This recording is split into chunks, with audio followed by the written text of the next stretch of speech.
வணக்கம். இப்போது நாம பார்க்கப் போகிறோம் ஏசெல்எம்ஜிஆர் என்றது என்ன என்பதையும் அதன் பயன்களைப் பற்றி. ஏசெல்எம்ஜிஆர் என்பது இன் சாஃப்ட்வேர் லைசென்சிங் மேனேஜ்மெண்ட் ஸ்கிரிப்ட், அதாவது ஏசெல்எம்ஜிஆர் 3BS.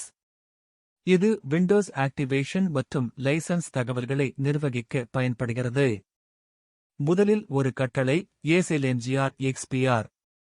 இந்த கட்டளை உங்கள் கணினி நிரந்தரமாக செயல்படுகிறதா அல்லது ஆக்டிவேஷன் இன் காலாவதி தேதி இருக்கிறதா என்பதைக் காட்டும். நீங்கள் "The machine is permanently activated" என்ற பதிலைப் பெறினால், அது சாதாரணமாக செல்லும் அசல் ஆக்டிவேஷன் என்பதை குறிக்கும்.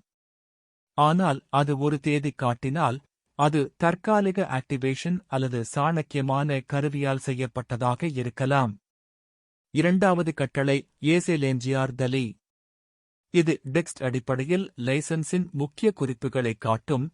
பாட் எடிஷன், பதிலான ப்ராடக்ட் கீ இன் பாகம், ஆக்டிவேஷன் நிலை மற்றும் லைசன்ஸ் சேனல் போன்றவை. சேனல் என்றால் அது ரீட்டெயில், OEM அல்லது வால்யூம், KMS போன்றவற்றில் எந்த வகை ஆக்டிவேஷன் என்று சொல்லும்.